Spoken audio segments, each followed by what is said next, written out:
saya Brias Meja Saputra dari kelas 1A D3 Teknologi Laboratorium Medis Poltekkes Kemenkes Palembang. Di sini saya akan menjelaskan atau mempresentasikan tentang sistem pencernaan. Sistem pencernaan atau sistem gastrointestinal terdiri dari organ-organ pencernaan yang dibagi menjadi dua kelompok utama, yaitu organ dalam saluran pencernaan dan organ pencernaan pelengkap. Saluran pencernaan adalah saluran yang memanjang dari mulut hingga ke anus. Saluran ini berfungsi untuk mencerna, memecah, dan menyerap zat gizi makanan untuk dikirimkan melalui peredaran darah. Organ saluran pencernaan meliputi mulut, esofagus, kerongkongan, lambung, usus halus, usus besar, rektum, dan anus. Sementara organ pencernaan pelengkap terdiri dari mulut, kantong empedu, kelenjar air liur, hati, dan pankreas. Nah, pada video kali ini saya akan membahas tentang sistem pencernaan 1 yang meliputi mulut, faring, esofagus, dan lambung. Tanpa basa-basi, langsung saja simak videonya.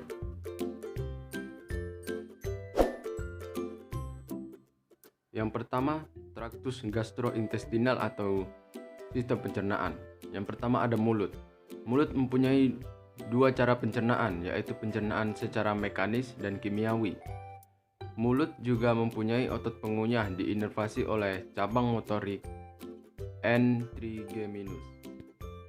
Ini adalah gambar dari gigi dan macam-macam jenis gigi. Dapat kita lihat di situ ada berbagai macam jenis gigi, mulai dari bentuknya, jumlahnya, dan juga waktu tumbuhnya bisa kita lihat pada gambar tersebut. Manfaat mengunyah. Yang pertama adalah memecah selaput selulosa. Yang kedua, memecah makanan menjadi partikel yang lebih kecil atau bolus. Yang ketiga, merasakan cita rasa makanan. Dan yang keempat, mempermudah pengosongan di lambung. Selanjutnya, kelenjar saliva. Kelenjar saliva juga terdapat di dalam mulut. Kelenjar saliva biasa juga disebut dengan kelenjar ludah. Air ludah disekresikan oleh tiga kelenjar eksokrin. Yang pertama, parotis. Yang kedua, submandibularis, dan yang ketiga, sublingualis.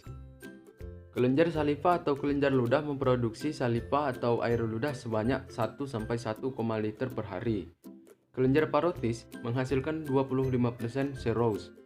Kelenjar submandibularis menghasilkan 70% seromukose. Sedangkan kelenjar sublingualis hanya menghasilkan 5% seromukose. Kandungan yang terdapat di dalam saliva atau air ludah. Yang pertama adalah musin. Musin adalah bahan organik yang jika bercampur dengan air akan membentuk larutan kental atau viskos. Yang kedua ada pula bahan anorganik seperti natrium, kalium, dan klorida, dan bikarbonat. Yang ketiga, terdapat pula kandungan air sebanyak 99,5% dan 0,5%-nya protein dan elektrolit. Fungsi dari saliva adalah yang pertama, memudahkan proses menelan. Yang kedua, membasahi mulut, membantu proses bicara. Dan yang ketiga, melarutkan molekul yang merangsang reseptor kecap. Yang keempat, membunuh bakteri, bisa juga sebagai antibakteri dan antibodi. Yang kelima, mempertahankan pH di mulut agar stabil di angka 7. Yang keenam, memecah karbohidrat atau zat tepung. Selanjutnya, faring dan esofagus. Struktur faring dan esofagus bisa kita lihat pada gambar tersebut. Struktur anatomi laring. Faring dan esofagus. Esofagus mempunyai panjang 9-10 inci. Esofagus juga sebagai jalur masuk makanan dan minuman ke lambung. Motilitas segmen ini berkaitan dengan proses menelan karena perangsangan reseptor dinding faring oleh bolus. Cara kerja esofagus yaitu dengan melakukan gerak peristaltik yang kita lakukan secara tidak disadari.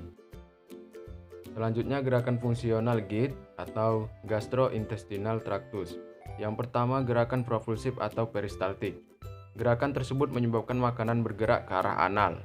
Gerakan tersebut dirangsang oleh regangan usus, iritasi epitel, dan sinyal saraf ekstrinsik. Gerakan yang kedua adalah gerakan mencampur. Gerakan mencampur menyebabkan makanan tercampur dengan baik.